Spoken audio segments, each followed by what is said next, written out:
Muy buenos días a todos. Gracias por su presencia.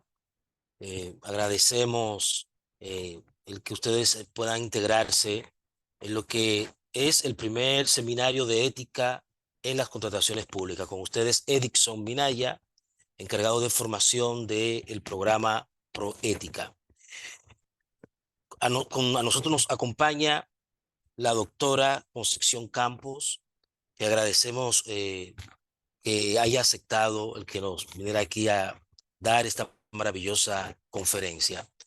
Les recuerdo que la finalidad de este evento, de esta actividad, a propósito de la Semana Nacional de la Ética Ciudadana en nuestro país, es dotar a los participantes de las herramientas conceptuales y prácticas necesarias para comprender y aplicar eficazmente los principios éticos en el complejo entorno de las contrataciones públicas. A lo largo de diversas sesiones interactivas que vamos a tener hoy y mañana, eh, vamos a desarrollar una serie de tópicos donde se van a explorar temas muy cruciales con la gestión de conflictos, como la gestión de los conflictos de intereses, eh, la debida diligencia en la toma de decisiones y la importancia de la transparencia y la rendición de cuentas en la ejecución de proyectos gubernamentales. Eh, Nosotros en el día de hoy vamos a tener la primera ronda con la doctora Concepción Campos y luego un comentario a la ponencia y a lo planteado por parte de Carlos Romero Naranjo. A los participantes les recordamos que pueden ir escribiendo sus preguntas en el chat y sus comentarios, y luego entonces los ponentes van a responder a sus inquietudes. Paso rápidamente a leer el perfil de la doctora Concepción Campos, doctora en Derecho, directiva pública profesional y secretaria de Administración Local, categoría superior. Es coordinadora de la red Localicid, coordinadora de la Cátedra de Buen Gobierno Local, académica correspondiente de la Real Academia de Jurisprudencia y Legislación de España y asociada de número de la Academia Internacional de Ciencias Político-Administrativo y Estudios de Futuro, IAPAS, de México. Profesora asociada de Derecho Administrativo en la Universidad Rovira y Virgili, miembro del Consejo Editorial de la Actualidad Administrativa, del Consejo de Redacción de la Revista Vasca de Organización y Personas, del Consejo Asesor de la Ley Compliance Penal, Revista de Cumplimiento Normativo, Derecho y Empresa, del Consejo Evaluador Externo de la revista Gavilex y del Consejo Científico de la Academia Internacional de Ciencias Político-Administrativas y Estudios de Futuro. Autora de más de 100 publicaciones en revistas especializadas y de diversas monografías, ha dirigido y coordinado varias obras colectivas en materia de gestión pública, administración electrónica, transparencia y contratación pública, y es ponente y conferenciante de diversas instituciones públicas y privadas, tanto a nivel nacional como internacional, y profesora en diversos máster y posgrados universitarios. Vamos a darle la palabra a Jennifer un momentito, que en representación de nuestro director general, Carlos Pimentel, dará unas palabras para dejar formalizado el inicio de esta actividad. Jennifer, tiene la palabra, por favor, Jennifer Polanco. Hola, buenos días. ¿Se escucha bien? Perfecto. Pues agradecerle a ustedes por la iniciativa de este seminario tan importante. En nombre del director y de la Dirección General de Contrataciones Públicas, es un honor pues que todos los asistentes se dieron presencia para hablar estos temas tan importantes y tan cruciales para seguir aplicando la ética y la integridad en el proceso de contratación pública, en nuestros sistemas de contratación. Y en un mundo donde los temas de transparencia, integridad son más importantes que nunca, estos espacios son bastante relevantes y espero pues y esperamos todos que estos 2 días sean de bastante provecho para cada uno de los asistentes. No se queden con dudas, que los componentes de ética, integridad, transparencia, buen gobierno son bastante relevantes para nuestro día a día y para seguir pues fortaleciendo nuestras labores diarias como servidores públicos. Este primer día es bastante importante. Iniciamos con la doctora Concesión Campos, que es pues una persona con bastante experiencia en los temas de integridad y transparencia en la contratación pública. Y pues en nombre de la dirección quiero agradecer pues a todos los participantes, a todos los ponentes y a todos los colaboradores que se comprometieron para que esta iniciativa diera lugar. Y espero pues que el seminario pueda contribuir al futuro y a fortalecer las capacidades y el desarrollo de cada una de nuestras capacidades como actores involucrados en el proceso de adquisiciones gubernamentales. Entonces, sin más, les exhorto a que puedan sacarle todo el provecho a todas las charlas e intervenciones y no se queden con la duda, que al final pues todo eso nos va a sumar a nuestros perfiles, a nuestra conducta, y en la Semana de la Ética lo que tenemos que hacer es eso, buscar esos valores, por así decirlo, esa, esa ética que tenemos y que ya venimos formando desde otros ámbitos, extrapolarla a nuestras labores diarias. Entonces, muchas gracias y que disfruten el seminario. Gracias a ti, Jennifer, por tus palabras ya para formar iniciativa a esta actividad. Nuevos desafíos de la ética y la integridad en las contrataciones públicas a cargo de la doctora Concepción Campos. Tiene toda la palabra, doctora. Muchísimas gracias y muchísimas gracias por su amable presentación y, por supuesto, a la Dirección General de Contrataciones Públicas y a su señor director, Carlos Pimentel, por la invitación a inaugurar este excelente seminario sobre ética en las contrataciones. Y me disculpo ya porque me tendré que retirar de su celebración, pues aproximadamente cuando sean -5 minutos. En España serán las 4 menos 5 y en República Dominicana, si no me equivoco, las 10. Pues precisamente soy la coordinadora de una actividad de algo sobre lo que hablaré también esta tarde, que es inteligencia artificial e integridad, ¿no? Que es algo que en estos momentos tenemos muchísimo que ver, ¿no? Pues la inteligencia artificial y la tecnología está teniendo un papel muy importante dentro de la contratación pública, y precisamente en mi charla, ¿no?, sobre los desafíos que tenemos que abordar, los retos y los desafíos actuales y de futuro, pero también diría que pasados, porque al final nos encontramos en un punto muy importante de la contratación pública. Abordaré, bueno, pues en primer lugar una pregunta general, ¿no?, de por qué es importante la ética en la contratación pública, más allá de cuestiones puramente filosóficas o morales, ¿no?, de debates con los clásicos de la antigua Grecia y la antigua Roma. ¿Cómo podemos abordar esos desafíos y cuáles son?, ¿no? Que básicamente los que yo tengo identificados se pueden estructurar en 3 bloques: desafíos de carácter normativo, de carácter regulatorio, desafíos en torno a los procesos, al funcionamiento, y desafíos de carácter organizativos, muy vinculados, adelanto ya, a las personas y a la profesionalización. Yo creo que la labor que se realiza en el ámbito de la contratación pública para la provisión de bienes y servicios es sin duda fundamental, pero lamentablemente también, en orden al elevado presupuesto que manejan, es un ámbito donde nos encontramos con que es muy susceptible de riesgos de corrupción. Ya nos dice la OCDE que la contratación pública es la actividad gubernamental más expuesta a riesgos de corrupción, a riesgos de fraude y a riesgos de conflictos de intereses. Es otro tema que realmente, bueno, pues yo también soy muy especializada y en el que les compartiré una herramienta de minería de datos que estamos utilizando ahora en España para intentar prevenir y detectar los conflictos de intereses en el ámbito de la contratación pública, para evitar que deriven en casos de corrupción. Bueno, pues como les decía, la contratación pública es fundamental que estén bajo la suficiente control y con una dimensión ética suficiente. En España hemos comenzado ayer unas comisiones de investigación, tanto en el Senado como en el Congreso de los Diputados, en las 2 cámaras parlamentarias, por un caso de un escándalo de corrupción en la contratación pública con ocasión de COVID. Las mascarillas, como saben ustedes, cuando vivimos duramente, al menos en España, la época de la pandemia, se levantaron los controles, en cierta medida, sobre los procedimientos de contratación. Y eso hizo que, aparentemente, porque este tema está en estos momentos bajo investigación judicial, aparecieran pues, de personas sin escrúpulos, sin ética y sin integridad, que se aprovecharon de ese momento que se estaba viviendo para lucrarse y enriquecerse de la desgracia que se vivía en un ámbito de una crisis de emergencia sanitaria, ¿no?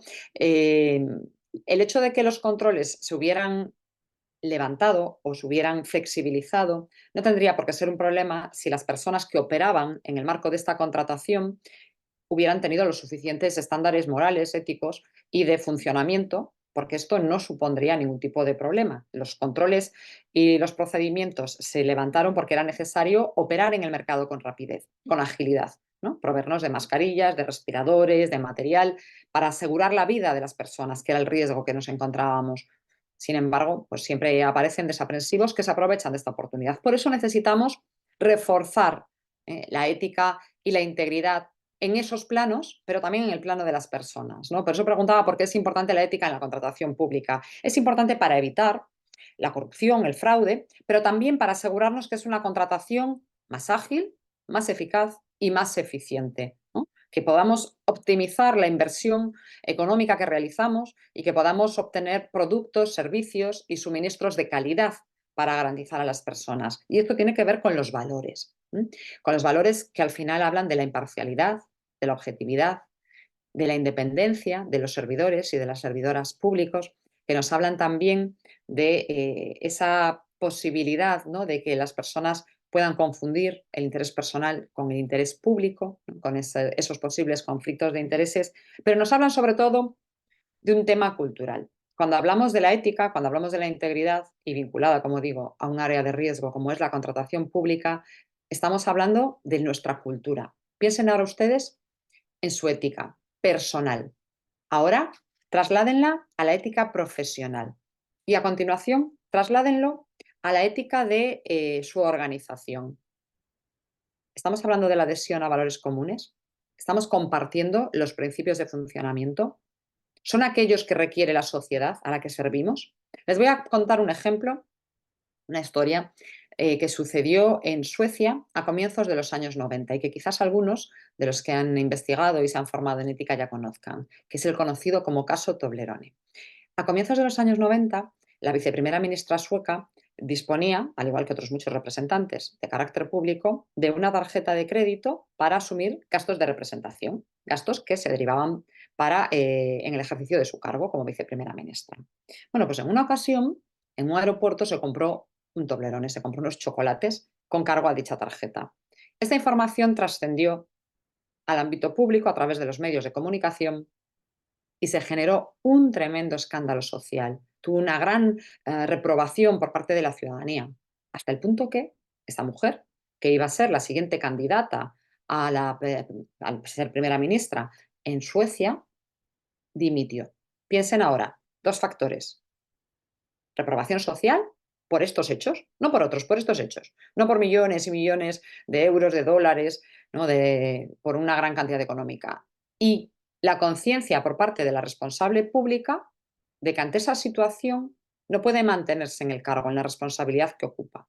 Esto nos habla de un tema cultural, de los estándares éticos, de los estándares de integridad que tiene esta persona. Por lo tanto, al final se trata de ello, ¿no? Yo siempre planteo, esta misma semana daba clase en el máster de Compliance y Contratación y les planteaba, ¿no?, a los alumnos, digo, ahora traslademos este escenario al año 2024. Les hablaba de comienzos de los años 90, es decir, casi más de 30 años después. Probablemente aquí, por lo menos, nadie dimitiría por una situación como esa. Por tanto, la ética es muy importante para que tengamos buenos contratos, para que sean ágiles, para que sean eficaces, para que aseguremos que cumplen con la finalidad para la que están, pero también para que sean eficaces, para que sean eficientes a lo largo de toda la vida del contrato.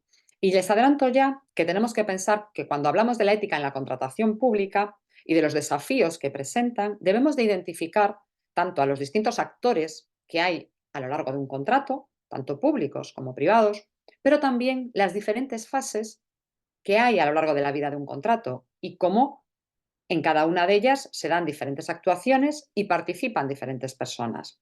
Podríamos pensar que un contrato parte de una primera fase, que es aquella fase en la que se detecta una necesidad de tener un determinado suministro, de contratar la prestación de un determinado servicio, en la que elaboramos las prescripciones técnicas, los pliegos, el clausulado que nos dice qué queremos contratar, cómo queremos contratarlo, en qué plazo, con qué precio.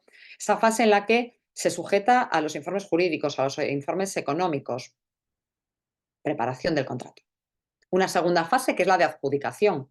Ya tenemos un procedimiento, un expediente administrativo y ahora lo sacamos a licitar. Sacamos la contratación para que, con la publicidad debida y con el principio de igualdad de licitadores, se presenten aquellos que crean que puedan optar a nuestra contratación. Se evalúan las ofertas y se adjudican. ¿Cuál sería la tercera fase? Con el contrato ya firmado, ejecutamos el contrato.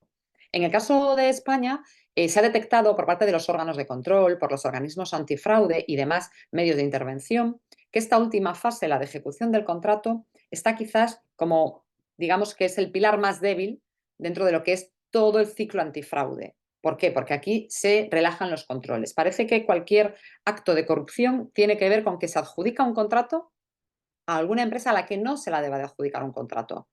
Y una vez que está adjudicado, firmado el contrato, nos descuidamos, digamos que lo dejamos un poco de lado.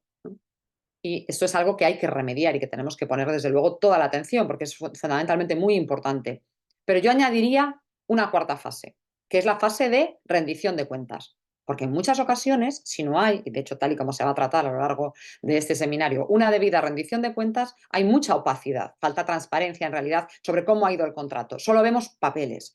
Y los papeles, aunque sean electrónicos, bueno, admiten cierto maquillaje, admiten una capa de estética, que eso es lo que no queremos, ¿no? Nosotros queremos ética, no estética. Por lo tanto, entrando ya, una vez que hemos fijado por qué es importante la ética en la contratación pública y sobre todo cómo podemos asumir esos desafíos, que ya les digo que en mi opinión el camino que hay para reforzar la ética en la contratación pública en estos momentos, y yo llevo publicando pues desde hace ya una década esta opinión, es el compliance en el sector público, implementando planes, programas antifraude, sistemas de integridad, que en realidad nos hablan de los sistemas de integridad de la OCDE, nos hablan de los marcos de integridad, de sistemas de public compliance, de compliance en el sector público y de cómo la mejor filosofía para luchar contra la corrupción no es luchar contra la corrupción, es prevenir la corrupción, ¿no? Al igual que dice el refranero popular, más vale prevenir que curar. Por lo tanto, partiendo siempre de que el enfoque de estos desafíos, el enfoque de la ética tiene que ser un enfoque basado en riesgos, ¿no? Del mismo modo que todos nosotros nos chequeamos en un momento determinado, ¿no? Para pues, nuestra salud, para ver cómo estamos, ¿no? Es un análisis de riesgos, en realidad, riesgos de salud, riesgos cardíacos, riesgos de diabetes, riesgos de colesterol. Y en función del resultado de ese análisis, aplicamos una medida de mitigación. Una medicación, hacemos más deporte, adelgazamos. Al final, de lo que estamos hablando es de aplicar la lógica al funcionamiento de la administración pública, a la utilización de los recursos públicos, ¿no? Frente a estas teorías de que el dinero público no es de nadie, todo lo contrario, el dinero público es de todos. Y por lo tanto, el desperdicio o la ineficiencia en el uso de los recursos públicos nos afecta como ciudadanos, no solo como servidores públicos, pero como servidores públicos, evidentemente, tenemos una doble responsabilidad. Por lo tanto, como les decía antes, yo he estructurado los desafíos en tres tipos de desafíos. Por una parte, los normativos. Vaya por delante que yo tengo una frase que es que las leyes no hacen milagros. Es decir, que solo aprobar una ley, un reglamento, un decreto, una orden, una instrucción, no va a cambiar la realidad, ¿no? Aquí en España tenemos la mala costumbre de aprobar muchas leyes. Tenemos un ranking de hiperactividad normativa, la motorización legislativa de la que nos hablaba ya Carl Smith. Pero luego, ¿quién evalúa que esas normas cumplen su función? ¿Quién evalúa que los mecanismos que están en la norma se han puesto a disposición? Y les voy a poner un ejemplo. En España, en el año 2017, se aprobaba una ley de contratos del sector público, una nueva ley que seguía lo que son conocidas como las directivas de cuarta generación, que se aprobaban por la Comisión Europea en el año 2014 para homogeneizar y modernizar todo el marco legal en materia de contratación pública en el conjunto de los Estados miembros de la Unión Europea. Esta ley, a diferencia de su anterior y de precedentes, establecía el principio de integridad como uno de los principios rectores que se enmarcan en el frontispicio de la contratación pública. Decía que la transparencia en la contratación pública era su principal objetivo. Imponía a los órganos de contratación la obligación de adoptar medidas para prevenir y luchar contra el fraude, la corrupción, los conflictos de intereses, para evitar la distorsión de la competencia, para garantizar la libre concurrencia. Lamentablemente, 5 años después, apenas se había adoptado ningún tipo de medida. No había ningún tipo de consecuencia por el incumplimiento de estas obligaciones y está claro que por parte de las entidades que integraban el sector público no había una voluntad clara de responder a ello, ¿no? Por lo tanto, ¿tenemos una ley que recoge todos estos mandatos? La tenemos. ¿Es suficiente? No lo es. Evidentemente, la primera premisa es tener un marco legal adecuado, un marco claro, sencillo, que nos permita operar de forma coherente con el conjunto de otros procedimientos, de otras instituciones, del marco organizativo en el que nos encontramos. Por lo tanto, eso es lo primero. Normas claras, normas sencillas, normas que se puedan aplicar de una forma homogénea y que no sean tampoco demasiado complicadas. No pensemos que debemos de tener muchas leyes, ¿no? Decía en el siglo II después de Cristo Tácito, cuantas más leyes, más corrupción. ¿Por qué? Porque decía que a medida que se convertía en más complejo todo el sistema de relacionarse con la administración pública, aparecían dentro de la administración pública pues, pequeñas corruptelas para facilitar el acceso pues, por vías no del todo ajustadas a la ley. Por lo tanto, normas claras, sencillas, que permitan a todo el mundo relacionarse en igualdad de condiciones con la administración pública y más en materia de contratación pública. Un segundo bloque que tendría que ver, como les decía, con los procesos, con el funcionamiento y además donde entra ahora la deriva tecnológica. Evidentemente, hoy en día con los metadatos y la interoperabilidad estamos en un escenario pues muchísimo más proclive a la transparencia, a detectar los posibles, digamos que, corrupciones o pequeñas corruptelas. Tenemos el metadato, ¿no? Recientemente en España se han sentado en el banquillo de los acusados por vía penal un conjunto de empleados públicos en razón a que ellos habían cometido una irregularidad, pero como la hicieron en el marco de un gestor electrónico, quedaron grabados los datos, quién había hecho qué y cuándo lo había hecho. Y por lo tanto, una vez que se detectó la irregularidad, fue posible encontrar quién había sido. Hay sistemas como el sistema de alertas tempranas, que fíjense cuál es el nombre del dispositivo electrónico, de lo que es la herramienta, se llama SATAN, es el acrónimo, System Analytic Tenders, no recuerdo ahora el resto. ¿Cómo funciona SATAN? SATAN hace minería de datos con el conjunto de información que tiene la administración pública y cruza, tiene una serie de patrones que se han ido identificando, pues la unidad de inteligencia económica de la CNMC está trabajando también estos patrones y está levantando una bandera roja. De repente encuentra un match que no debería de haber encontrado y avisa al compliance, que es el inspector de servicios. Y el inspector de servicios realiza una investigación para ver efectivamente qué ha pasado. Les decía antes, les anunciaba Minerva. Minerva es el nombre de un aplicativo que tenemos en España para prevenir y detectar los conflictos de intereses. Uno de los temas que yo, y de hecho, bueno, pues en breve saldrá una publicación que como estará en acceso libre y gratuito, se la facilitaré a la dirección para que puedan distribuirla entre todos ustedes para su conocimiento. Bueno, pues Satán Minerva en 24 horas cruza toda la información. Imagínense que ahora ustedes están tramitando un procedimiento de contratación. Y hay, por una parte, una serie de personas que participan por parte de la administración pública, que participan evaluando las ofertas, adjudicando, participando en el procedimiento y luego una serie de licitadores. Bien, pues lo que hace Minerva es que coge todos los datos de estos grupos de personas y los cruza y en menos de 24 horas emite un informe de bandera verde, que no ha habido ningún tipo de cruce, o un informe de bandera roja, de que se ha detectado alguna relación de familiaridad, de empleo, de amistad, y a partir de ahí se lleva a cabo esta investigación, ¿no? Al margen de que luego se hace firmar una DACI, una declaración de ausencia de conflictos de intereses, y se verifica que esta, pues evidentemente, se ajusta a la realidad. De tal modo que tenemos, por una parte, la confianza en la persona que participa, porque firma una DACI diciendo que no tiene conflicto de intereses, pero a su vez hacemos una comprobación con la herramienta de data mining, ¿no? Por lo tanto, la tecnología es ahora un gran desafío en el marco del revisar nuestros procesos, nuestros procedimientos y ver cómo podemos aprovecharla para prevenir y luchar contra la corrupción, para reforzar la ética, la integridad, porque a mí en realidad el nombre que me gusta o el término que me gusta utilizar es el de integridad, el de ética, no el de corrupción. Pero también tenemos que revisar nuestros procedimientos. ¿Son sencillos? ¿Son claros? ¿Tenemos toda la información que debemos de tener? ¿Aseguran su adecuada comprensión por parte de todos los posibles licitadores para garantizar la máxima concurrencia? tenemos ahí adecuadamente construidos todos nuestros guías de tramitación. Todo el mundo sabe quién hace qué, cuándo tiene que hacerlo y cómo tiene que hacerlo. Y también los riesgos que hay, evidentemente, vinculados a la gestión electrónica. Y en tercer lugar, pero no por ello menos importante, de hecho al contrario, lo dejo para el final porque me parece el más importante, los retos organizativos, que se los podríamos poner en dos planos. Un plano es de tener adecuadamente los recursos humanos, tenerlos con el conocimiento necesario, con las competencias profesionales necesarias, tener un buen modelo organizativo.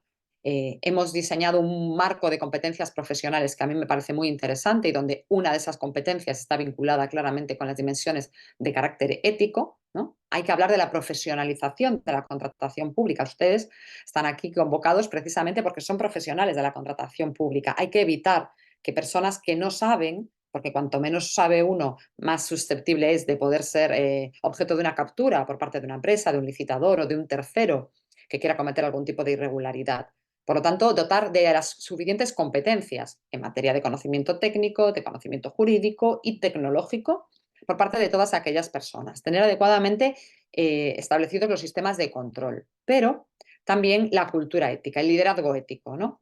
Cuando les hablaba de compliance, saben que una de las expresiones muy asociada al compliance es el tone at the top, ¿no? El tono en la cumbre. Es decir, pues en este caso, con el director general que tienen, no hay ninguna duda, ¿no?, de cuál es su filosofía, cuál es su cultura, cuál es su mandato, ¿no? El liderazgo ejemplar. Hay que ver, antes les decía, ética personal, ética profesional y ética organizacional. Es en este punto, precisamente, en el cual deberíamos de subsumir absolutamente todas las cuestiones. Está claro que cualquier persona debe de tener suficientemente reforzados los estándares éticos, los estándares de integridad, pero aquellos que deben de tomar las decisiones, aquellos que están en el proceso de toma de decisión, deben de tener un plus, porque deben de liderar con el ejemplo, deben de poder resolver todos los dilemas éticos que se puedan plantear en el mismo, desde esta óptica. Por lo tanto, esto también tiene que ver con actividades como las que estamos haciendo hoy aquí. Por ejemplo, dar formación, concienciación, sensibilización, divulgación, ¿no? Seguro que todos ustedes han oído hablar que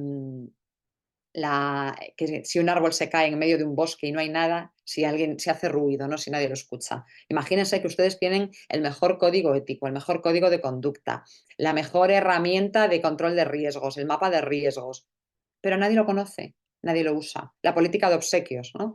Yo escribía precisamente la semana pasada una entrada en mi blog, donde les animo a consultar distintas entradas sobre esta materia, que titulaba precisamente, ¿no?, 2 Porsche, un Rolex y un viaje a Londres, en relación a un responsable, un comisario del aeropuerto de Barajas, que con esas no recibía en principio, que luego sí se ha demostrado que también, dinero, sino pequeños regalos. Ya ven, ¿no? Panamera, Rolex, viajes en primera clase, etcétera, ¿no? Esa política de obsequios. Si nadie sabe que la hay, si nadie sabe cómo relacionarnos con los licitadores, ¿cómo lo van a hacer? Por eso la comunicación, sin duda, es un elemento fundamental de la ética. Tenemos que transmitir nuestros valores. En ocasiones pensamos que todo el mundo está al corriente de los cambios normativos o de los pautas, los estándares de integridad que deben de reforzar nuestra actividad, y no es así. Por eso, precisamente, ya para ir abordando la parte final de mi intervención y dejar un tiempo para preguntas y para los comentarios, concretar cómo poder asumir todos estos retos, sabiendo que, como digo, hay algunos que me parecen muy centrales, ¿no? Por ejemplo, todo el marco de prevención, gestión, detección y resolución de los conflictos de intereses es muy importante porque afecta a las personas, ¿no? Les decía antes que nos dice la OCDE que la gestión pública de mayor riesgo de corrupción es precisamente la contratación pública. Yo digo que no. Somos las personas. ¿Quién filtra información privilegiada? ¿Quién altera unos pliegos? ¿Quién acepta la conformidad de una prestación que no debemos aceptar? Siempre somos personas. Por lo tanto, si tenemos a personas, a profesionales con suficientes valores, ya no tendremos estas dificultades. Ya no será la contratación, sino que será precisamente la gestión de personas. Por eso, el programa de compliance nos ayuda a hacerlo a la perfección. ¿Cómo? En primer lugar, con un mapa de riesgos. Antes les decía que, en realidad, cuando hacemos gestión ética, gestión de una compra pública ética, transparente, íntegra, estratégica, sostenible, ¿no? Value for money.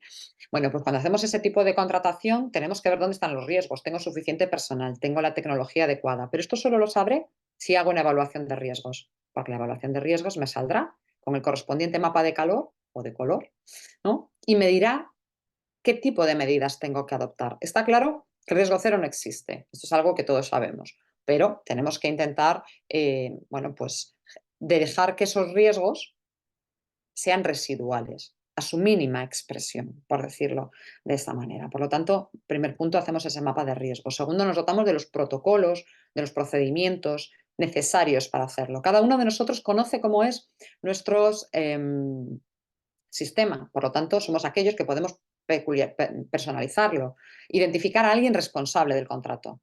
En España tenemos una figura que es el responsable del contrato, se denomina así en la ley, y opera precisamente en la fase de ejecución.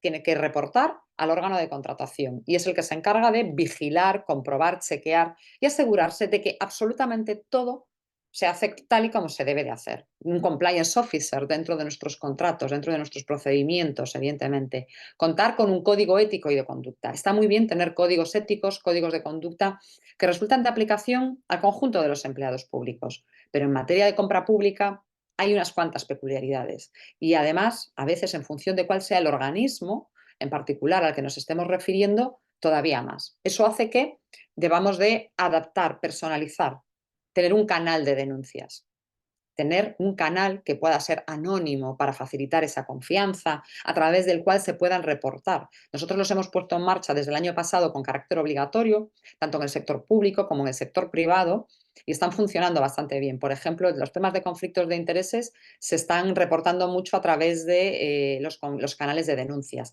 ¿Quién puede denunciar? ¿Quién va a hacer la investigación? ¿Cuáles son las consecuencias si se confirman las irregularidades? Porque habrá responsabilidades penales, responsabilidades disciplinarias, responsabilidades administrativas, tener toda esa información a nuestra disposición y contar con ese canal, ¿no? Y, por supuesto, una máxima que yo creo que hay que aplicarla a la ética, a la contratación y a cualquier esfera de actividad, y es la evaluación. Decía Peter Drucker que lo que no se mide no puede mejorar y lo que no mejora, indefectiblemente, se devalúa. Piensen ustedes que ahora tengan un gran programa de integridad en la contratación pública, diseñan un sistema estupendo, maravilloso, pero luego hay que aterrizarlo, hay que implementarlo, hay que hacerle un seguimiento, tener una serie de indicadores y ver si efectivamente está funcionando o si a pesar de ello se siguen produciendo ciertas irregularidades, sigue habiendo pues unas ineficiencias en la contratación. Los plazos también se nos demoran, ¿no? Siempre tenemos que reportar, ¿no? Yo en todos los programas que he implementado me ha parecido siempre que es una parte fundamental hacerlo, ¿no? Llevar a cabo una evaluación. Por lo tanto, y como decía ya, para poder permitir dejar este paso a algunas preguntas antes de que finalice la charla, ¿cuál sería estos desafíos éticos? Una buena regulación sencilla, práctica, y si no funciona, la modificamos.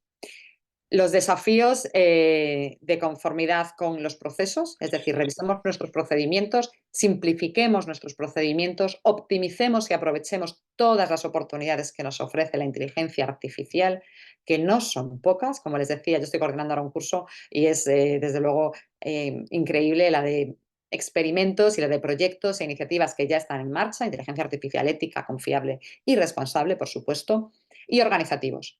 Siempre con una gestión centrada en las personas, partiendo del liderazgo ético, de ese tone at the top, pero asegurándonos, por una parte, la profesionalización de las personas que participan en los procedimientos y asegurándonos también que compartimos ese marco ético, ese marco de integridad que nos ayudará a que, como les decía, la contratación, que es puramente instrumental, sea de verdad una contratación íntegra, transparente, estratégica y que se basa precisamente en añadir ese valor a la sociedad y cumplimentar adecuadamente los fines para los cuales se ha dedicado. Así que muchísimas gracias por su atención y quedo a su disposición. Gracias a usted por su maravillosa intervención. Aquí hay algunas preguntas e intervenciones, así como usted ya estamos cortos de tiempo. Rápidamente la leo así. Jesús Rodríguez dice que comprende la necesidad de los comunicos y la realización de la debida diligencia por parte de las entidades contratantes. Sin embargo, piensa él que si nuevos mecanismos junto a los ya existentes, ¿no se estaría agregando más burocracia a un procedimiento ya muy cargado de trámites burocráticos? Eso es una inquietud. No sé si puede usted responder. Fíjense que además es curioso porque precisamente este es un tema que ha surgido reiteradamente aquí con la implantación de los planes de medidas antifraude, como una queja permanente de que estamos cargando de más burocracia, duplicando las cargas administrativas. Yo me pregunto siempre, ¿más controles son mejores controles? La pregunta evidentemente es que no. Pero si tenemos muchos controles y no están siendo eficientes, a lo mejor lo que tenemos que revisar en este proceso de reinvención, tenemos que revisar los controles que ya tenemos y por qué no están funcionando. Y a lo mejor no es que no haya que implementar estos nuevos controles, sino que hay que modificar o, en algún caso, suprimir, si no están siendo eficientes, los controles que ya existían. En ocasiones, y coincido completamente, parece que porque añadimos un papel más, una firma más, un trámite más, vamos a evitarlo. Y luego resulta que no lo evitamos. De hecho, a lo mejor en precedentes ocasiones en las que se ha abordado este problema, se han implementado nuevos controles y ahora hacemos esa evaluación. Por eso les decía que es tan importante la evaluación. Yo implemento ahora un nuevo mecanismo de control y veo que no aporta valor, que no elimina el riesgo de corrupción, que no mitiga, ¿no?, esas posibilidades de que haya algún tipo de irregularidad, ¿no? Yo estoy absolutamente en contra de las cargas administrativas, tanto las que vengan de la ley como aquellas que se imponen, y estoy completamente de acuerdo con la necesidad de valorar, ¿no?, qué añade el trámite y cuánta carga administrativa supone. Pero yo ya digo que cuando hablamos de agregar, no es burocracia por burocracia, sino es burocracia que aporte valor, ¿no? La burocracia también es como el colesterol, que la hay buena y la hay mala. La hay buena, que nos ayuda a proteger derechos, libertades, a garantizar la defensa del interés general, y luego la mala, que no aporta valor y nos hace lentos y nos hace pesados en la tramitación. Muchísimas gracias por la pregunta, muy Sí, interesante. precisamente, bueno, el propio Jesús Rodríguez dice, bueno, a modo de propuesta, que si no sería mejor simplificar el sistema de compras y contrataciones en la cual se delimiten las responsabilidades de cada actor del sistema, ¿no? Creo que va en la misma línea que del espíritu que usted responde. Y hay una pregunta bastante interesante, dice eh, Rafael de Jesús, que sí podríamos considerar, podríamos pensar que la inteligencia artificial sería un buen aliado para combatir la corrupción. Ujú. Sí, bueno, en relación a lo de las responsabilidades, decir que evidentemente yo una de las cosas que suelo decir es que tenemos que saber en todos los procedimientos quién hace qué y que cada uno asuma su responsabilidad. Esto es un tema institucional. Las instituciones tienen que asegurarse de que aquellas personas, porque además genera un efecto disuasorio, ¿no? Es decir, cuando ves al otro, ¿no? Aquí en España tenemos un refrán que es cuando ves las barbas del vecino, ¿no?, mojar. Bueno, pues efectivamente, cuando ves que a los demás le imponen una sanción por haber tenido un comportamiento ilícito o irregular, igual tú ya para la próxima ya no lo haces. Con lo cual, yo soy muy partidaria de delimitar claramente las responsabilidades, quién hace qué y exigirlas, por supuesto que sí. Bueno, y en relación al tema de la inteligencia artificial, efectivamente, esta semana precisamente se aprueba definitivamente el reglamento de IA en España y ahora mismo está funcionando en muchos factores, internamente y externamente.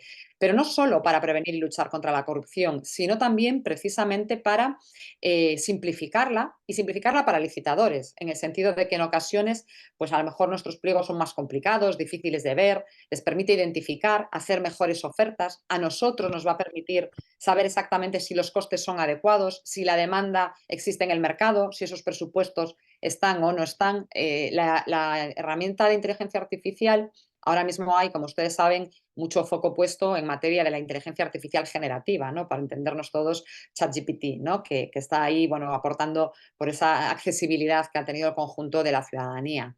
Pero hay todo tipo de herramientas ahora mismo ya en el mercado y algunas de ellas específicamente vinculadas a la simplificación de la contratación pública, por una parte, y por otra, la prevención y lucha contra la corrupción. En esta materia, en gestión de riesgos, por ejemplo, en la Comisión Europea teníamos ya Aracne, antes les he citado Satán, les he citado Minerva. Aracne funciona también sobre 7 bloques de riesgos identificados en el marco de la contratación pública y la generación de los mismos. Va a permitir también identificar temas de blanqueo de capitales, de quién está detrás de qué empresa, ¿no? Nosotros ahora mismo, por ejemplo, Minerva se va a conectar con el registro de titularidades de empresa para poder identificar cuando hay una empresa pantalla, otra empresa pantalla y detrás nos encontramos con que hay una colusión. La unidad de inteligencia económica, como les comentaba, de la CNMC está elaborando patrones de IA. ¿Para qué? Para poder identificar comportamientos de mercado, de posturas encubiertas, de la rotación del ganador. Es decir, yo creo que nos va a dar mucho aporte, nos va a permitir detectar con muchísima más facilidad. ¿Por qué? Porque la minería de datos, aunque seguro que todos los que estamos ahora conectados somos muy inteligentes, seguro que todos sumados no conseguimos hacer en 24 horas lo que hace Minerva, ni lo que hace Satán. Es decir, esa capacidad de procesamiento masivo de datos, esa capacidad de aprendizaje profundo, ¿no? Ese deep learning, que si le damos adecuadamente los patrones, son muy, muy interesantes. Ojo que esto también, no nos olvidemos, que luego los del otro lado, es decir, los que quieren, como digo yo, hacer el mal, también van a tener esta tecnología a su disposición. Por eso es muy importante este enfoque que hagamos nosotros de las actividades de inteligencia artificial de alto riesgo y los límites éticos que pongamos para poder tener este tipo de herramientas a disposición. El tema es fascinante, desde luego. No me quiero extender más porque, bueno, se nota que es un tema que me gusta mucho. Sí, bueno, creo que ha respondido con las últimas líneas que usted ha planteado. Una pregunta también muy interesante de Rafael de Jesús, que dice, ¿cuál es el obstáculo? ¿Cuál obstáculo podría señalar usted que existiría la aplicación de la inteligencia artificial en las contrataciones? Si puede señalar alguno. Ujú. Sí, claro. Habría varios. Por una parte, las propias personas. Tengamos la capacidad y las competencias suficientes también para poder manejar y aprovechar las oportunidades que vienen de esta tecnología, vencer las resistencias al cambio, ¿no? Como sabemos, en todo tema de carácter innovador y diferente, en ocasiones se produce, ¿no? Pero si esto siempre se ha hecho así, ¿no? Y de repente tener que cambiar, ¿no? El think out of the box, que tan generalizado está. Por una parte tendríamos esta dificultad, ¿no? Que yo es la que estoy observando con mucho carácter, es decir, que hay personas que tienen ganas o tienen la motivación, pero no tienen el conocimiento, y otras que no tienen ni motivación ni quieren tener el conocimiento. Con lo cual ahí también hay que hacer una labor importante de conocimiento y de evangelización. Pero por otra parte, hay muchos riesgos, ¿no? Ahora mismo tenemos como tres posiciones geopolíticas en materia de regulación y de enfoque de la IA: la de Estados Unidos, la de China y la de Europa. Yo no es porque esté en Europa, pero está claro que la que se está preocupando de la protección de los derechos humanos, de las garantías y las libertades de las personas y de que las empresas pues, no se aprovechen y no puedan vulnerar con decisiones automatizadas, con labores de perfilado, aprovechando los datos que tenemos, es en principio la europea. Pero ahí es muy importante que diseñemos también, que veamos qué herramientas ponemos a disposición, cómo las alimentamos, qué datos les proveemos y sobre todo cómo articulamos esa contratación. Porque yo digo, en ocasiones la tecnología a lo mejor nos da una solución muy rápida, ¿no? La más eficiente, pero económicamente digo. Pero yo como institución pública quiero la mejor para las personas, que a lo mejor no es la más barata, o porque yo no opero en determinados ámbitos, porque no opera el sector privado, pues porque no es atractivo económicamente para el sector privado, pero yo no puedo dejar fuera a ninguna persona. Yo creo que es muy importante ese factor, tener en cuenta siempre esa dimensión ética de la inteligencia artificial. Bueno, no queremos abusar de su tiempo. Hay algunas inquietudes, pero me parece que usted las ha respondido, ¿no? Por ejemplo, el papel de la tecnología y la innovación en la mejora de la transparencia. Creo que lo he dejado claro ahí. Alguien pregunta simplemente, Luis Pimentel pregunta sobre la referencia del software para verificar las relaciones de los oferentes en Minerva. Si puede decir algo sobre esta herramienta. Si le parece, lo que puedo hacer es luego enviarle una serie de enlaces de Ah, interés donde está perfecto, la guía, donde están las referencias de la herramienta, para que se las puedan facilitar a todos los asistentes y perfecto. poder usarla con tranquilidad. Pues nada, no le vamos a quitar más tiempo, ya son las 9:53, usted tiene un compromiso. Le agradecemos a los participantes, nos quedamos acá para continuar con la intervención de Carlos Romero y esta charla está grabada y la vamos a subir a nuestro canal de YouTube, Proética RD. Muchas gracias, doctora Concepción Campos, muy agradecido por su intervención. Muchísimas gracias, un placer. Hasta pronto. Bien, hasta pronto. Pasamos de inmediato a Carlos Romero Naranjo, quien es economista egresado del Instituto Tecnológico de Santo Domingo, INTEC, maestría en comercio, economía internacional de la Caribbean International University de Curazao, Antillas Holandesas, especialización en negocios y finanzas internacionales de la Escuela de Administración y Negocios de Colombia, diplomado en gerencia de mercadeo y ventas de la Universidad de Carabobo de Venezuela. Eh, Tiene experiencia en investigaciones socioeconómicas y actualmente se desempeña como director del Departamento de Gestión de la Dirección General de Contrataciones Públicas, donde ha liderado y ha desarrollado la reforma general, muy importante para nosotros acá, del sistema de datos de la institución, especialmente enfocado en la mejora del nuevo sistema de datos abiertos institucional, sistema de alerta preventiva y reactiva del SNCCP, sistema integral de consulta y análisis de datos, reestructuración de los indicadores de compras y desarrollo del sistema de visualización. Con ustedes vamos a tener la participación de Carlos Romero, que va a hacer un comentario implementando y aplicando todo esto a nuestra institución, a nuestra sociedad, a nuestra DGCP. Carlos tiene toda la palabra. Si vas a presentar algo, ya vas a estar la pantalla para darte entonces el mando. Está Bueno, bien. bueno, muchísimas gracias. Gracias por la presentación, esta introducción. Como le dijo, mi nombre es Carlos Romero, soy director de gestión de la Dirección General de Contrataciones Públicas y tengo a cargo lo que es la función del seguimiento de los procesos de compra y de tres áreas que son fundamentales, que van muy de la mano a lo que hablaba Concepción en su ponencia, que es el área de monitoreo preventivo, el seguimiento de los procedimientos de compra y el cumplimiento al correcto proceder de los pliegos de condiciones y todo esto. El área de ciencia y los datos, que también tocaba Concepción, que es la explotación ya digamos, de los datos para la toma de decisiones y que muchos de ustedes ya que trabajan en instituciones del Estado les llega este tipo de información y lo reciben a través de esa explotación de ciencia de datos que hacemos desde la Dirección General de Contrataciones Públicas. Y el área de cumplimiento normativo o compliance, como le llamaba Concepción, que es el tema de cumplimiento regulatorio del sistema de contrataciones públicas. Entonces, digamos que el área que tengo que manejar va muy de la mano a lo que magistralmente exponía Concepción en su presentación.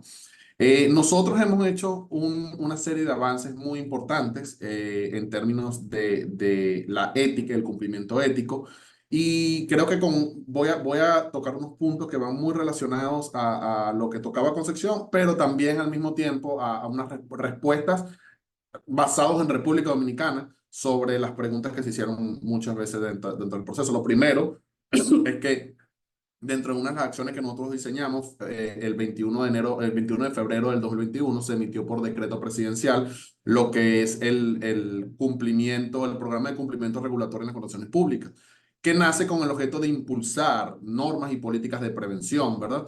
Que permitan verificar el incumplimiento regulatorio y las irregularidades administrativas en los procedimientos de compra, lo que llamamos la debida diligencia, hacer la debida diligencia en los procedimientos de compra y ver que se haga de manera correcta y efectiva. Y esto garantiza obviamente mayor eficiencia y efectividad del uso de los fondos públicos y a la vez también la ética del procedimiento de compra. Y la integración del compliance es una base fundamental y digamos que es un hito importante porque esto es algo normal en el sector privado, pero no en el sector público. Y nosotros decidimos traer esa figura al sector público para ser pioneros en esta gestión, no digamos, del cumplimiento normativo. También, como decía Concepción, y es muy, muy importante, que se puede tener leyes, pero se necesita el seguimiento de esta y sobre todo las consecuencias del incumplimiento de las leyes. Actualmente la ley 340-06 de compras públicas carece de esas garras que permitan gestionar o permitan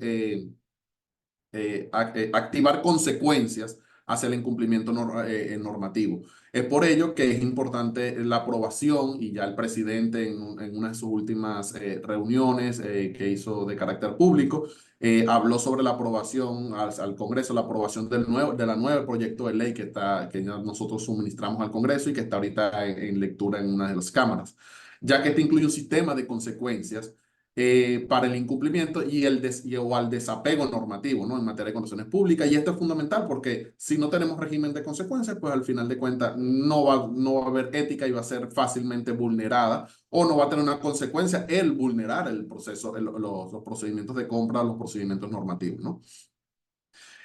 También en fecha del 29 de abril del 2021 fue publicado el Código de Pautas Éticas e Integridad del Sistema Nacional de Contrataciones Públicas, Y aquí se definen ya lo que son los principios, valores y normas de conducta que han de regular la labor diaria de todos los actores del sistema de contrataciones públicas en la República Dominicana. Y quiero agregar aquí también que no solamente es la parte, tener un régimen ético, ¿no? Sino también esto va muy de la mano de la profesionalización.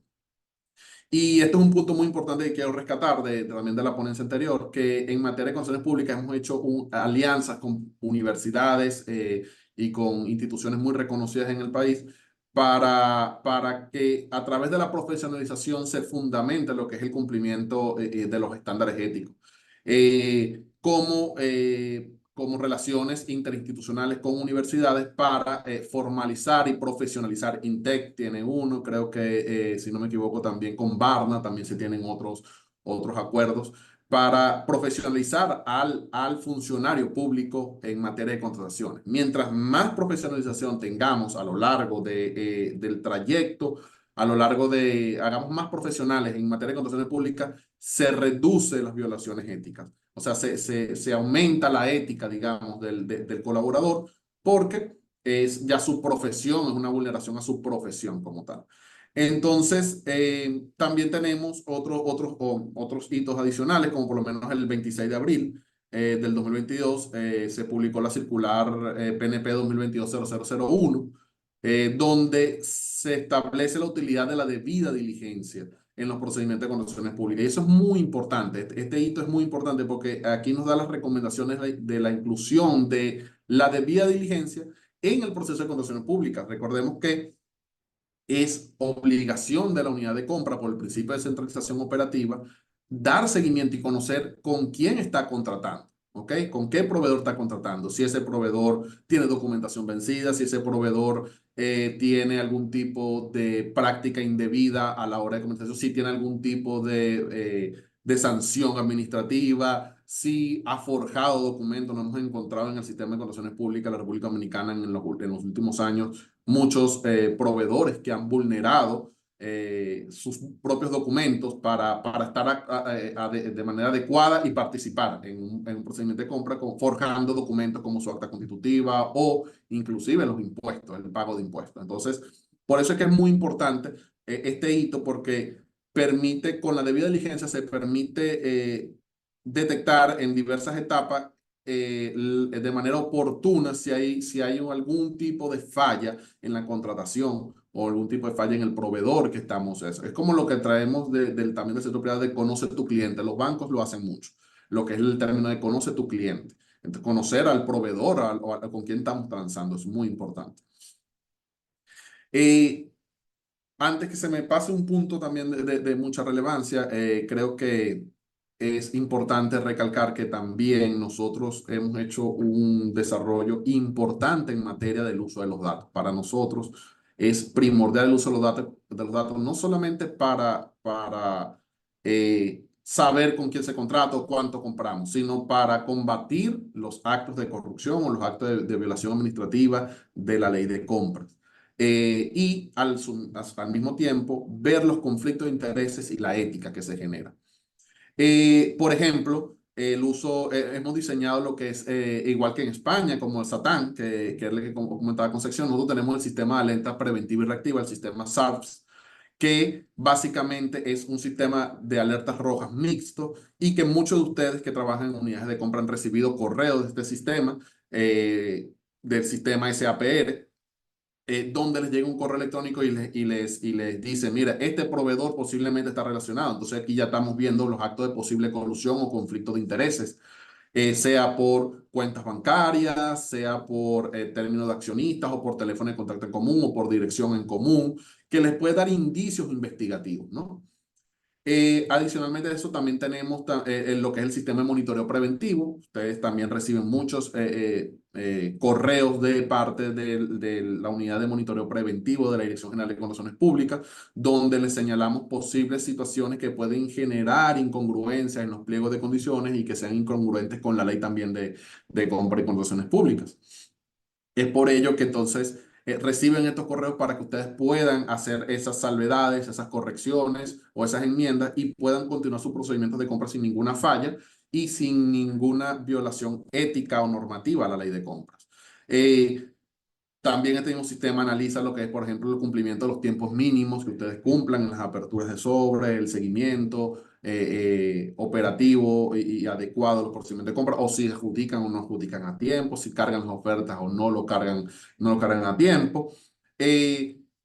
Y también un punto muy importante y que me apasiona muchísimo porque desde Ciencia de los Datos nosotros estamos también integrando la inteligencia artificial y de hecho muchas de estas informaciones les llega por inteligencia artificial que hace el análisis y permite eficientizar, digamos, las informaciones que ustedes reciben. Por ejemplo, hemos reducido la cantidad de tiempo que nos toma por analista en casi un 80% para analizar un procedimiento de compra gracias a la inteligencia artificial. O se detectan acciones que son violatorias también de los pliegos de condiciones, como mención a marca o algún tipo de posible colusión a través de la inteligencia artificial, ¿no? Y esto es un punto muy importante porque se tocó una pregunta que era relacionada a si era ético o cómo se podía establecer la ética. Recuérdense que dentro de la inteligencia artificial, recuérdense que la inteligencia artificial y cualquier desarrollo es tan ético como la persona que lo desarrolle.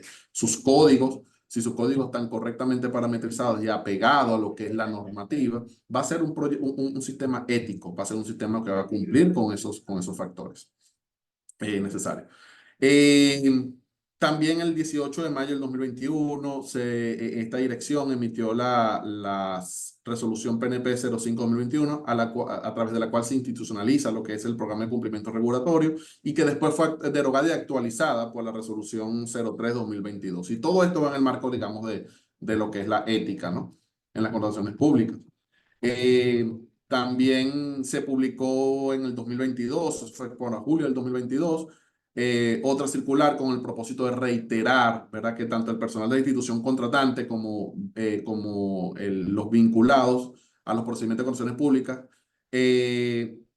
puedan suscribirse a un compromiso ético, ¿no? Conforme lo establecido en el capítulo número 10 del Código de Pautas Éticas de Integridad del Sistema Nacional de Contrataciones Públicas.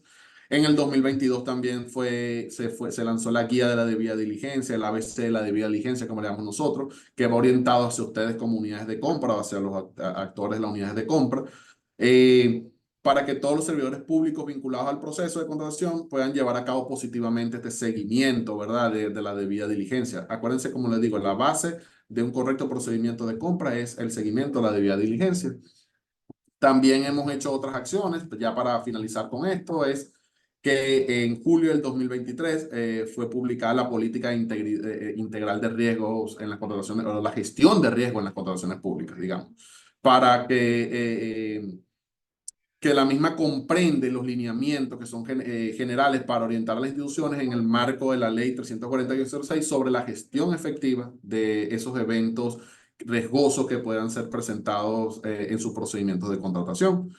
Y bueno, también hemos elaborado circulares y verificación y saneamiento, levantamiento del cumplimiento del régimen de prohibiciones y continuamente estamos haciendo ese levantamiento con los funcionarios del Estado que pueden contratar con el Estado o no pueden contratar con el Estado, dependiendo de sus circunstancias y de los aspectos valorativos que establece la ley de compras. Finalizo este punto para si hay algún tipo de pregunta sobre algún tipo de pregunta general con los obstáculos, ¿verdad? Esto fue una pregunta que recabé que se la hicieron también a Concepción y quise rescatar. ¿Cuáles obstáculos podrían señalar ustedes que existiría en la aplicación de la inteligencia artificial en las contrataciones? Y reafirmo lo que dijo Concepción en esta parte. Primero es el salir de la zona de confort un poco, ¿verdad? Se puede usar la inteligencia artificial, ahorita hay muchos sistemas de inteligencia artificial y se pueden diseñar también a lo interno de la institución. Nosotros hemos diseñado inteligencia artificial a lo interno, así como también usamos inteligencia artificial ya de otros, como digamos, de otros creadores, ¿no? Como ChatGPT y eso. Y es querer cambiar, querer aplicar y salir de esa zona un poco de confort. A veces nos impide el riesgo o la zona, salir de esa zona de confort nos impide probar cosas nuevas, pero después que las probamos, entonces nos damos cuenta de toda esa evolución y de toda esa facilidad.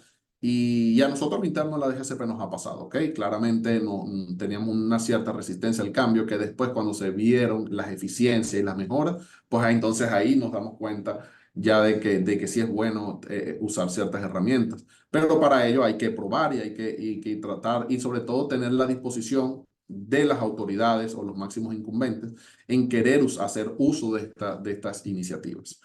Y, bueno, con esto se responde también la pregunta sobre el papel de la tecnología y la innovación. Como le dije, bueno, hemos diseñado una serie importante de acciones, de sistemas que permiten dar seguimiento a las contrataciones públicas y garantizar la ética de los procedimientos de compra, que es lo más importante. Al haber ética en los procedimientos de compra y al haber una correcta debida diligencia, garantizamos que esos procedimientos lleguen a buen término con podríamos decir con garantías de una buena ejecución de parte de todos los actores participantes del sistema. Bueno, gracias, Carlos. Aquí hay algunas preguntas y algún comentario bastante interesante. Hay la primera de Pablo Vicente, aparte de la que tú acabas de responder y retomar, de acuerdo a lo planteado por la doctora Concepción. Dice, ¿cuáles son desde tu perspectiva los mayores desafíos éticos que enfrentan los procesos de contratación pública en la actualidad y cuáles serían tus recomendaciones para abordarlos de manera efectiva? Los principales desafíos. Okay. Primero, hay que aclarar que donde hay evidencias o donde hay necesidades o hay dinero de por medio, hay actividades económicas, siempre va a haber un riesgo de vulneración. Eso es algo esencial porque hay intereses que se manejan y todos quieren ganar. Yo creo que dentro de las principales situaciones que se pueden presentar o vulnerabilidades es el conflicto de intereses. El conflicto de intereses siempre es algo digamos, primordial. Se da dentro del lado de los proveedores, se da muchísimo entre los mismos proveedores para ponerse de acuerdo y manipular las ofertas si tienen la capacidad. Se da del lado también de que si yo tengo un compañero dentro de una institución o tengo algún conocido, digamos, dentro de una unidad de compra, entonces verse favorecido. Y también se da del lado de las unidades de compra, a veces por las mismas situaciones operativas del día a día que les impiden ser un poco más eficientes o les piden una respuesta rápida, le hacen una solicitud a destiempo. Entonces, bueno, yo voy a solucionar y voy a contratar a este proveedor que sé que me lo va a suministrar y que después le voy a pagar, le voy a poder pagar o me va a suministrar y después yo me entiendo con él. Entonces, todo ese tipo de vulnerabilidades, ese tipo de situaciones se presentan y creo que son los principales riesgos que existen. Pero poco a poco puedo afirmar que se ha ido reduciendo estas vulnerabilidades y hemos visto un cumplimiento más ético y normativo de la ley de compra en general. Bien, aquí hay un comentario, lo hace Marcos Cabral, que tiene que ver, dice así, algo así como ustedes como monitoreo, pero que él ha notado que envían algunos correos al departamento de compras de algunos proveedores, que una vez adjudicado un proceso, ustedes envían un aviso de vencimiento de algunos de los documentos fundamentales, ¿verdad? Pero que son subsanables, advirtiendo que están, por ejemplo, vencidos. Entonces, dice esa información, o sea, bueno, dice que sería mejor, algo así, ¿no? Que sería Enviarlo mejor con antes, anterioridad. exactamente, no sé qué tú tienes que decir sobre Sí, eso.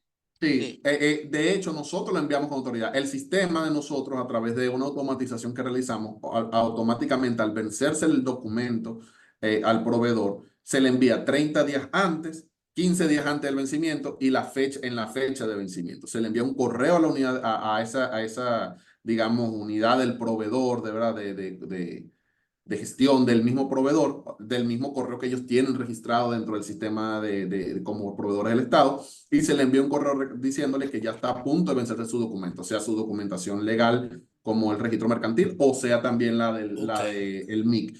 Se le envía ese correo y adicionalmente cuando ellos, entendamos lo siguiente, y aquí hay, bueno, este punto aclarado, entendamos lo siguiente. El proveedor solamente va a actualizar su documento cuando se ve afectado.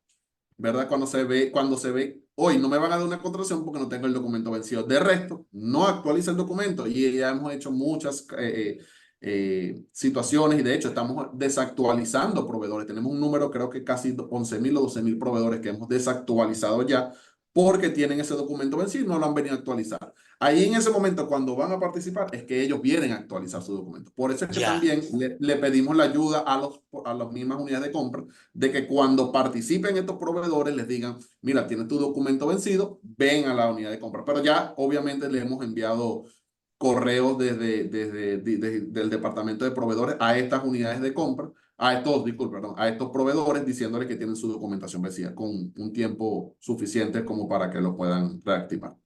bueno, Rosa Ramón dice que sería ideal que validen la forma del sistema SAR en cuanto a las alertas de los registros mercantiles de los proveedores. Casi siempre que llega la alerta, ¿no? Cuando validamos el documento está luego vigente. No sé si tiene que agregar Sí, algo.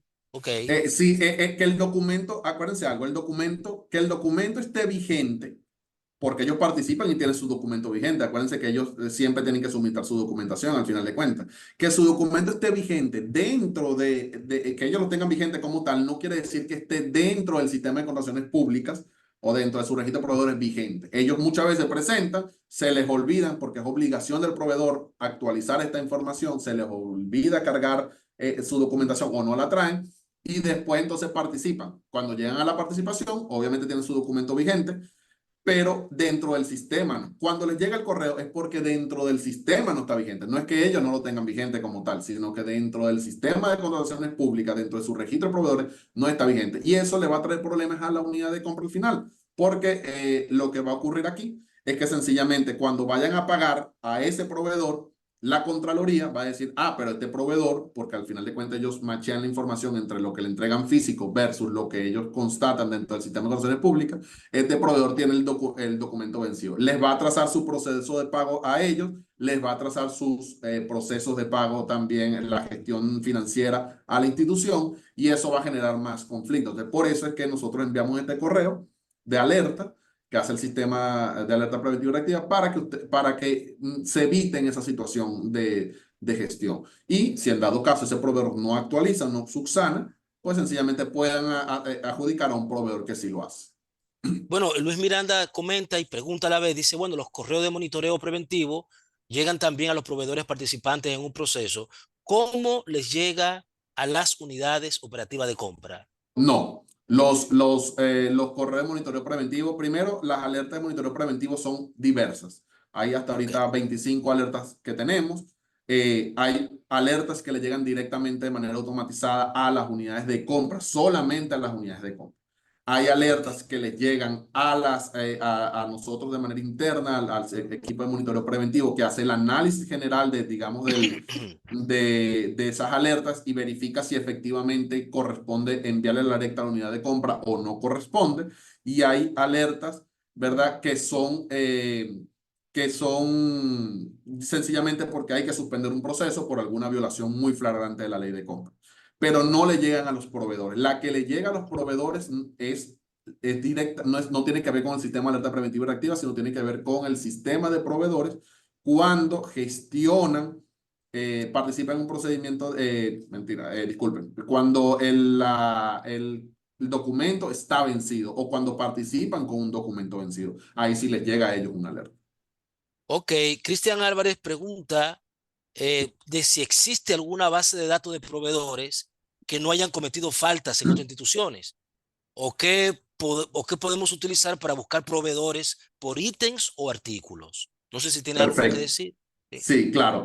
Nosotros tenemos diseñado desde el área, desde el sistema, estamos terminando el diseño de un sistema que van a poder conseguir en datos abiertos de la DGCP, donde ustedes van a poder analizar o buscar los proveedores por ítem o por código UNSPCC o descripción de rubro, ¿no? Digamos. Ustedes van a poder colocar, le va a decir cuáles son todos los proveedores a nivel nacional, por RPE, por RMC o por nombre, también los pueden buscar, y qué rubros tienen inscrito, cuáles rubros no tienen inscrito. Entonces, por ejemplo, si quieren buscar proveedores que vendan aceite para vehículos, colocan aceite para vehículos y ahí les va a decir, mira, todos estos 1.000, 2.000, 3.000 o 5 proveedores son los que pueden suministrar ese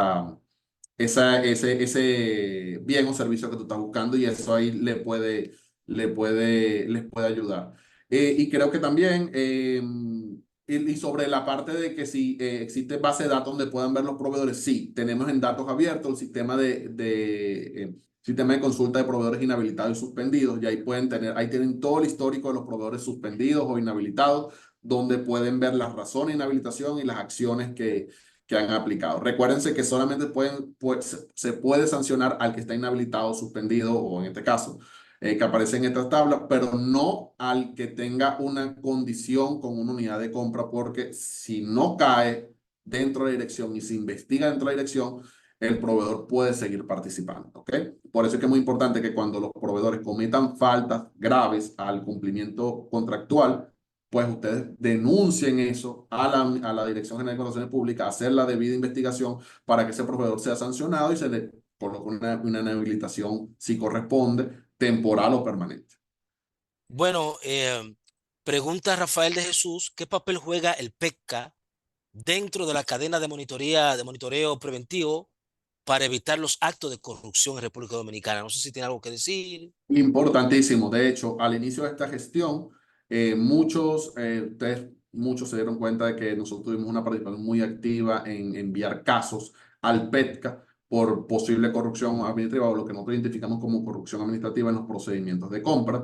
Y dentro de ese monitoreo preventivo, cuando sale una alerta que es altamente flagrante, nosotros tenemos también a lo interno de la Dirección General de Contrataciones Públicas un departamento de investigaciones especiales que más allá del de investigaciones y reclamos, que también hace un trabajo, pero directamente sobre el procedimiento de compra.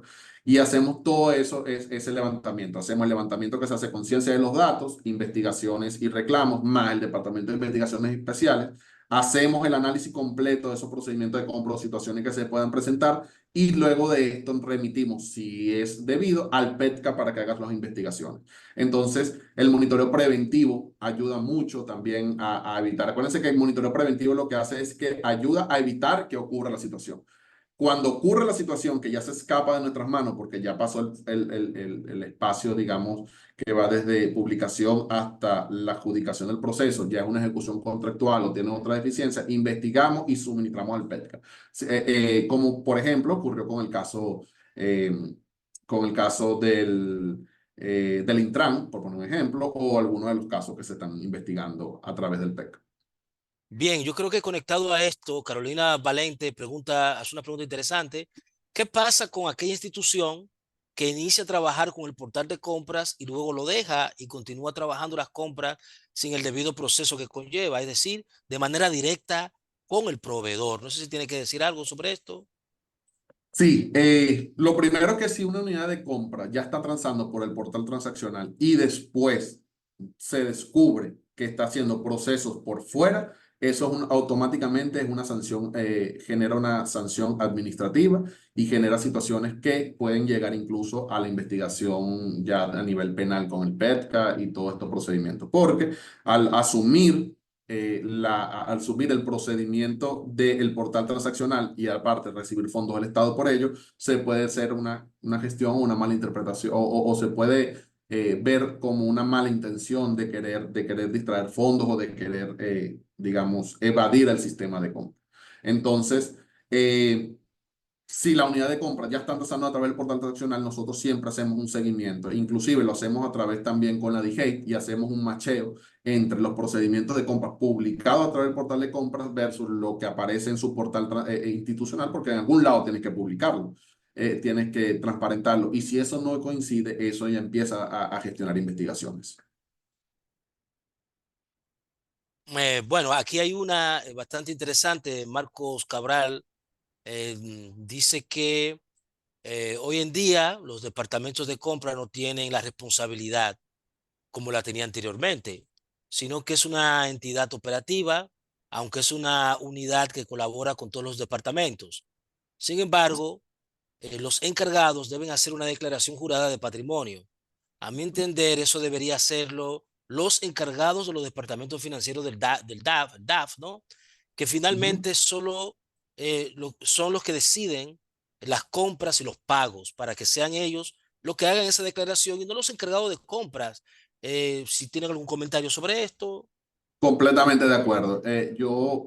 Y esto es, digamos, una opinión personal, Ya. ya lo que puedan dirimir otras personas, o puedan entender otras personas, y creo que puedo decir que creo que en general la dirección tiene esta parte. Nosotros consideramos que todo actor del sistema de compras públicas a nivel de institución debería hacer su declaración, porque se presentan conflictos de intereses. Así de sencillo. De hecho, nosotros para subsanar de poco, porque la ley no lo establece, lo que hicimos fue que desarrollamos a lo interno de la Dirección General de Contrataciones Públicas un sistema donde no solamente todos los que están dentro de los comités de compra, todo funcionario de la institución, desde la persona que hace la limpieza hasta el más alto cargo, que es el director general, pasando por todos las demás áreas y demás niveles de rango de cargo, hacemos una declaración jurada de no conflicto de intereses o de conflicto de intereses en este caso. Y aquí hacemos el levantamiento, eso lo lleva de hecho, nosotros tenemos nuestro propio oficial de cumplimiento y tenemos nuestro propio oficial de cumplimiento de riesgo. Y analizamos todo esto a lo interno, ¿verdad? Y podemos dirimir si existe un conflicto de interés, si no existe un conflicto de interés, si esa persona puede participar en evaluar un procedimiento de compra o no puede, para tener eso al día. Y de hecho, cada 6 meses nosotros actualizamos esto. Cada 6 meses tenemos que volver a hacer a rellenar este formulario y volver a hacer este análisis para ver, porque las relaciones cambian muy rápido. Hoy en día yo puedo estar sin un conflicto de interés con, qué sé yo, con un proveedor X, ¿verdad? Pero mañana lo conocí, nos conocimos, somos amigos y eso puede generar un conflicto de interés y eso es algo muy común. Entonces, continuamente nosotros estamos trabajando en ese punto, en determinar que no exista conflicto de interés y que los que puedan participar en el sistema de compra estén bien, estén correctamente evidenciados y ¿cómo se dice? Limpios de cualquier situación que los pueda afectar. Bueno, una pregunta más, una intervención más, ya estamos agotando el tiempo. Santana dice, bueno, si todos tenemos un pliego de condiciones estándar y recibimos monitoreos preventivos sobre ciertos puntos neurálgicos faltantes en el pliego, ¿por qué vemos tantos pliegos diferentes, no? Si son esos mismos puntos, ¿no? Eso no sé si tiene que algo que decir. Sí, sí, no, y eso ocurre mucho. Lo que pasa es que los pliegos son estándares y hay que adaptarlos. Y nosotros les colocamos hasta la información que tienen que adaptar. Pero hay intereses, si en dado caso eso, algunos ni siquiera es por intereses, algunos sencillamente por facilidad. Hemos encontrado pliegos de condiciones donde sencillamente lo que hacen en ayuntamientos es muy común.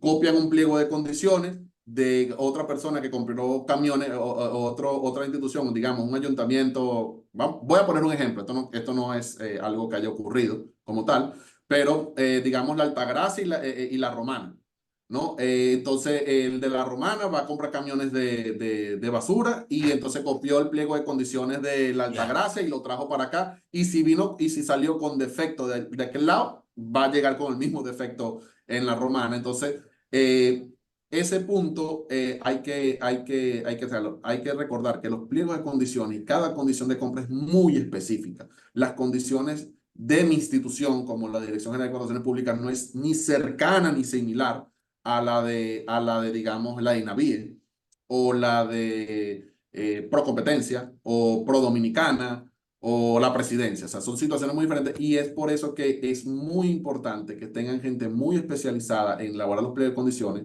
que sigan los planes anuales de compra, que también es muy importante, para que puedan hacer sus procedimientos de compra adecuadamente, con pliego de condiciones adaptado a lo que necesita y hacerlo con tiempo, básicamente. Pues bueno, nada, agradecerte, Carlos, por tu intervención. Las preguntas fueron bastante interesantes, las respuestas también, ¿verdad? Bastante directo y aclarar muchos aspectos. Recordarle a los servidores que mañana continuamos con este seminario, ya con la parte que tiene que ver con los conflictos de intereses, las implicaciones y la cuestión de la importancia de la debida diligencia. Mañana estaremos a partir de las 9:30 un servidor, estará Jennifer Polanco y también Federico Ruiz abordando algunas cuestiones que son muy fundamentales para el desarrollo y crecimiento de nuestra institución y el fortalecimiento del sistema de integridad y transparencia en el ámbito de compras y contrataciones. Le agradecemos su participación. Claro. Les recuerdo que estas conferencias, estas charlas están grabadas y están en el canal de YouTube Proética RD. Gracias y continuamos mañana. Pase feliz resto del día. Gracias, Carlos. Muchísimas gracias. Muchísimas gracias. Hasta luego. Un Muy bien. placer.